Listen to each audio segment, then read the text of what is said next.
I mean, one of the most important subjects at the moment in society is artificial intelligence. And you probably saw recently Eric Schmidt did a commencement speech in front of thousands of students, and every time he said the word stage. Yeah. every time he said the word AI, one of the things that Anthropic, who are one of the leading AI companies, said recently is that entry-level jobs are at risk. And I've got this graph here showing the decline of entry-level job postings. I believe it was on LinkedIn, pulled from somewhere. And it shows that they're consistently dropping and dropping and dropping. AI is, I think about it so often. I was up late last night trying to think through some of this stuff because Anthropic released a report yesterday showing that the AI models will be able to improve themselves theoretically in the future and what this might mean.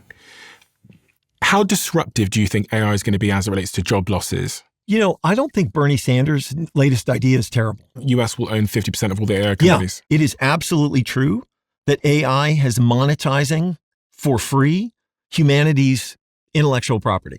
And a few people are going to directly benefit from that. And I think that in the same way that Norway created a sovereign wealth fund with this enormous asset that they had, creating a sovereign wealth fund with 50% of the value created by AI and recycling that into, I think it's unclear exactly how those benefits should be recycled, but trying to find a way to make some of that value a cushion for the disruption that it will inevitably cause. I don't think that's a crazy idea. It's a good idea for China and the US. Yes. But not for anywhere else necessarily. It's not going to help Senegal or Southampton much. No, in fact, it'll damage a lot of those places. Like the Philippines has benefited enormously by being the outsourced back office for a lot of small businesses. That AI can now do a lot of those jobs. One of the things that I always come back to is the idea that, say, the UK has 5.7 million businesses. We have 1 million unemployed people. We need 1/5 of the businesses to employ one person. AI does actually make your business better. Like AI is really good at helping you with your marketing. AI is great at helping you do legal contracts. There are 100 ways that AI could actually make 5.7 million businesses a little bit better to the point where they want to hire someone. And if we can incentivize those things to happen, businesses are trained on how to use AI to their advantage, and tax breaks for small businesses that are hiring.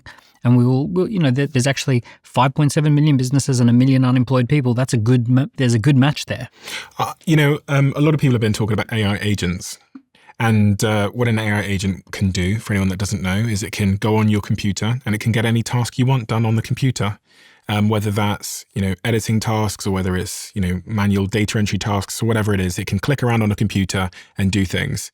A lot of the entry-level roles we're often given are that kind of work. I think my entry-level job after I dropped out of university was kind of doing that kind of thing. There was also a little bit of a sales component where I'd cold call people. AI can now do the cold calls too. And increasingly, if we just play the rate of development forward, we'll be able to do those things.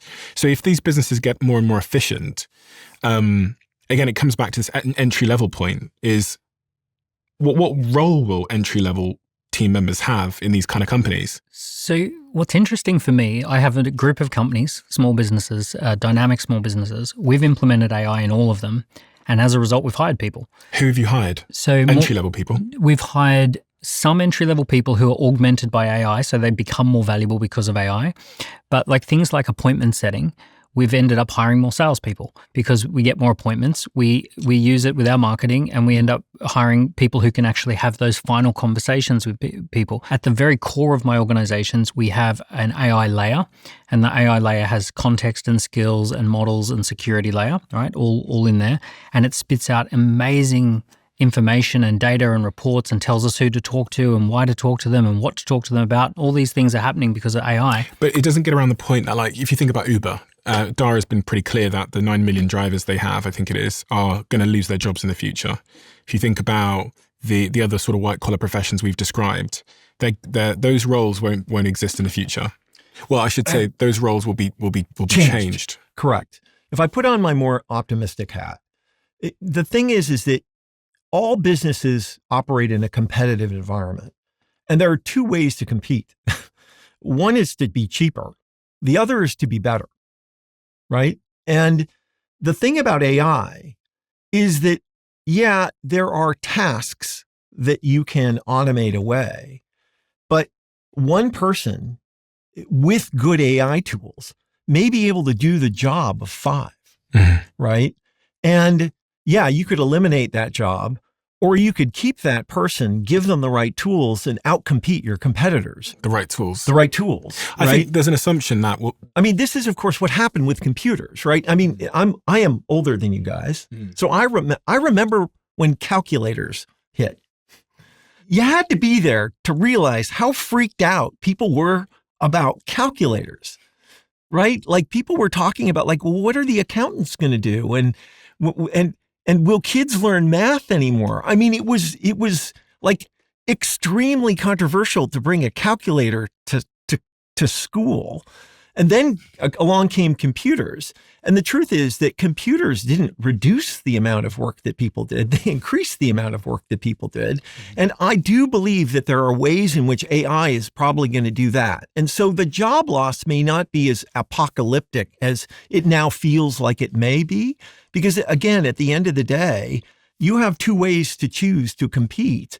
If you can get rid of somebody and do X, but you could keep that person and have them do 5X and outcompete, your competitors in another dimension. I think that will be something that people are likely to do. Doctors are just going to be better doctors. I think I definitely agree that there's going to be this sort of augmentation of certain individuals. I think maybe the difference between like calculators or computers versus this is AI is coming into a technological economy, and it is coming in with instant scale.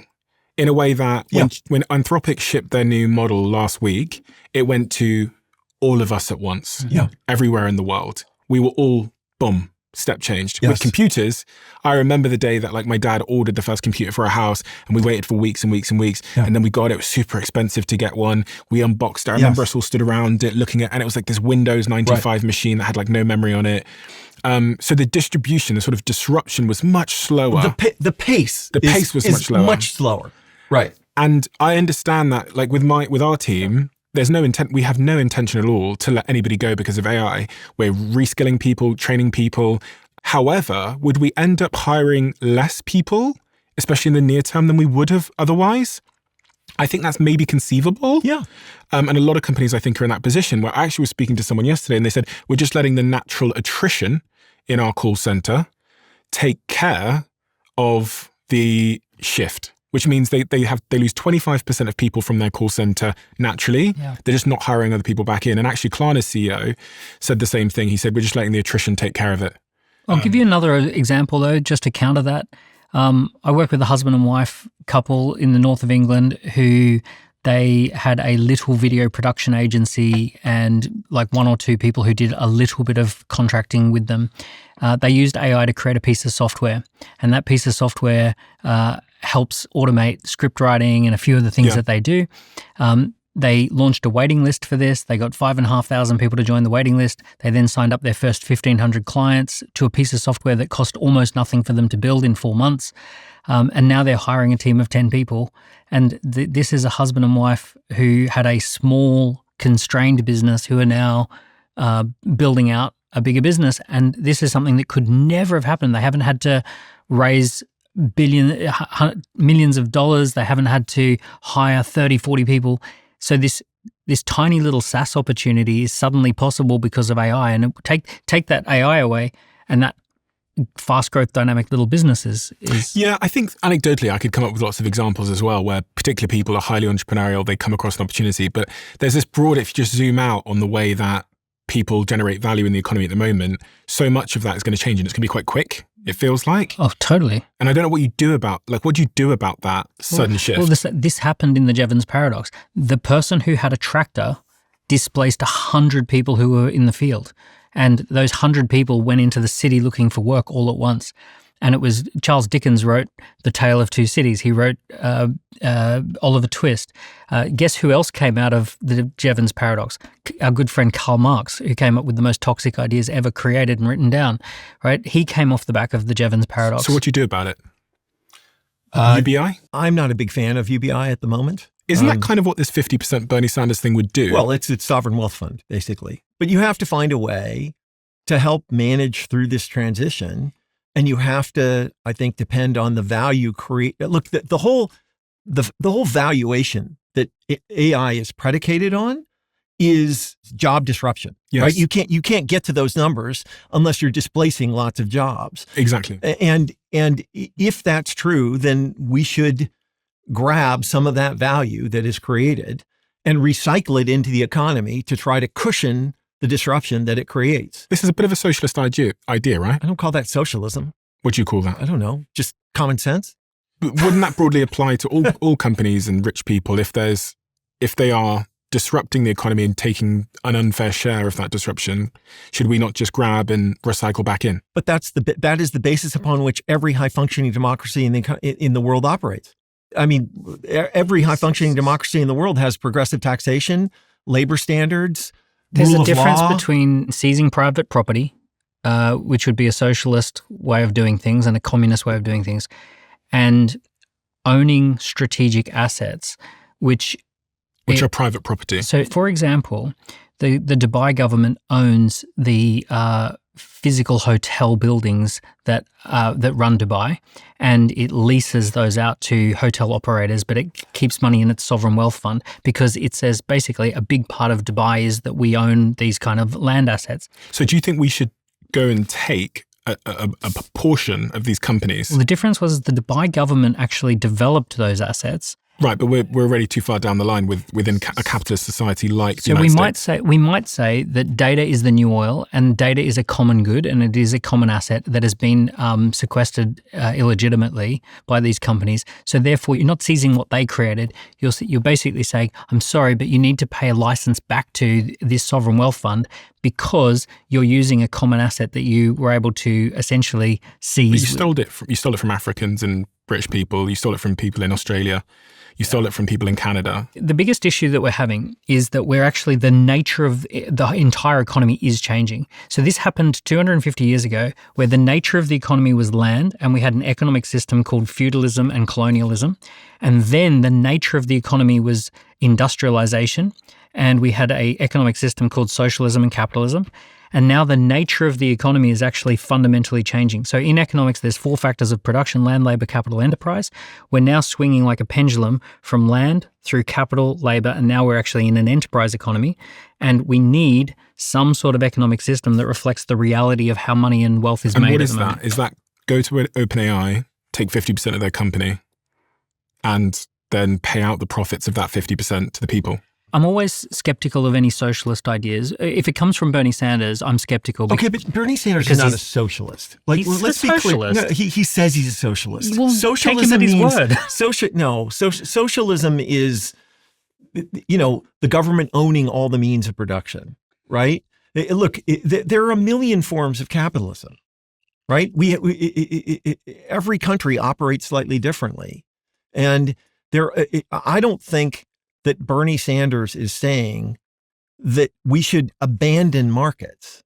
What he is saying is we should manage markets for the public benefit, not exclusively for the benefit of the owners of capital. And I think that's really different. With like an Amazon, they're using the roads and the infrastructure. Correct. So would you go take 50% of those companies as well for public benefit and then pay it out to the citizens? We effectively do take part of them in the form of taxes, right? Now the taxes that we impose on those companies, I would argue, and Dan may agree, are insufficient. They do not accurately reflect the value that we give them. They don't return equal value. So you're saying increase the taxes on companies like Amazon? You both agree? Well, Amazon is very successfully avoiding taxes. Yes. So would you agree to increase the taxes? I think we need to close tax loopholes. We need to make sure that they're paying taxes like all other companies that operate within the economy. Like the guy at the pub that you're talking about pays. Yeah. Right? Yeah. He pays a lot of tax. And the retailers and all that sort of stuff who are in competition with Amazon. Right. Look, one of the biggest issues that we have is we have widespread incompetence in governments. And I'll give you a quick stat on this. In the UK government, you are 10 times more likely to die than to be fired for poor performance. And the UK government fires people at 1/600th the rate as normal businesses for incompetence. So we have an accumulation of massive incompetence in government. So the idea we can come up with all the best ideas under the sun at this table. We have a fundamentally incompetent set of people who have misaligned incentives. We have basically a revolving door between financial industrial complex, technology industrial complex, and government. Well, the Singaporean government, they basically said that we're going to have a very high degree of meritocracy in government, that essentially we promote and fire based on outcomes and merit. Singapore is a miracle of governance. Amazing governance. It's a miracle of governance, but it is a very small place. Totally. And perhaps the only place in the history of planet Earth that has benefited from a well-meaning dictator. Yeah, right. Dubai. It's an astonishing story of capability, competence, foresight. So, what is the solution with this AI revolution? I think we all agree that there's going to be job disruption, and there's going to be a new type of job. There's going to be probably a delta of people transitioning to those new types of jobs. I've said this before, but I even noticed that within our recruitment processes now, we are really looking for people that have a certain set of skills. We always ask. And it's harder and harder and harder to find those people. Well, that's training. That's education and training. It is, so and that takes time. The school system needs to produce people that you would want to hire. Yeah, and that takes a lot of time. In my hiring, I ask the question, how deep are you in the AI rabbit hole? And anyone who says, a lot, I'm like, okay, join the team. And also, if you think about humanoid robots, Elon Musk's pay packet mandates him to deliver millions of humanoid robots or else he doesn't get his big pay packet. Yeah. If we think about robotics and humanoid robots coming through, we watched the other day, Figure AI released this video showing a humanoid robot sorting packages on a production line for 8 days straight, beating a human sorting those packages on the production line. My car in Los Angeles now drives itself, as do the taxis, and there's a huge race to make autonomous vehicles. I'm sure there's new jobs created, and I understand in foresight it's hard to understand what those will be. I assume there'll be more human jobs, more sales jobs. My only thing that I can say is that the future is small businesses. It's small teams of 10 people making YouTube channels. It's small teams of 10 people making software. It's like when you have millions and millions of little small businesses, everyone's happier. But if you read what Anthropic released yesterday, they're making the claim that actually we're getting to a point where it will be an individual with a team of agents who can now make $1 trillion company without hiring a single person.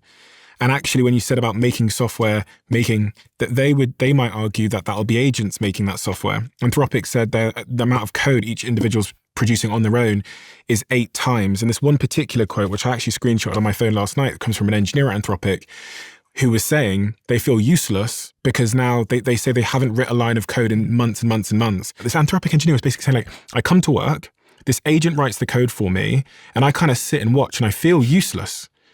So all those examples you gave. Well, but what would happen in that situation is you would have a massive deflationary effect. The cost if there was one person doing all sorts of things in the economy, then the cost of that would go to the cost of the electricity to run it, right? So massive deflationary. And then the question becomes, well, what does everyone do, right? What do we all do? Yeah. We do human things, right? Humans always come up with things to do with each other. Like if I was to tell my grandfather that there is a job called a personal trainer who takes you to the gym and counts your reps, right? My grandfather would go, that's insane. And I say, there's 50,000 personal trainers in gyms all over the country. So there are always these crazy new jobs that get created. I look at what trust fund kids do, right? Because a lot of trust fund kids, they don't have to worry about money and they don't have to worry about resources, and they go find something to do. And it's always weird. We're going to traverse through, potentially the jobs we have now, involuntarily go through this transition moment where I think history is quite clear on what happens in these transition moments. It gets ugly. It gets ugly. Yeah. And then we'll come to, what I'm hearing is that you're saying we will come to some kind of utopia on the other end of this. No. No. No, I don't think there's going to be utopia. What do you think? Look, I don't think utopias exist. I do think that markets are the greatest social technology ever invented for creating prosperity and for ennobling the human spirit. That is not because markets are efficient allocators of scarce resources, which is the conventional view. Markets are an evolutionary system that enables groups of people to come together and solve complex problems, and solutions to human problems is what prosperity actually is. It isn't GDP or money. And the best world that you can build, I think, on Earth is a market economy governed by a robust democracy that robustly includes all citizens in that economy. And your answer is small business, and I'm 100% behind you, and I wish you all the success. My answer is that a lot of people are going to end up working for large companies or medium companies, and that we have to ensure, or my part of the answer is that we have to have standards in place to ensure that those companies treat people well enough so that they can be dignified participants in both the society and the economy. And that will require innovation in laws and rules and all sorts of mechanisms to enable that, but that there is no alternative if you want to live in a decent society. But the high order bit for me, and the reason I work on economics, is that the existing economic paradigm basically says markets are perfectly efficient. We should just let them run, and what comes will come. If you love the Diary of a CEO brand and you watch this channel, please do me a huge favor. Become part of the 15% of the viewers on this channel that have hit the subscribe button. It helps us tremendously, and the bigger the channel gets, the bigger the guests.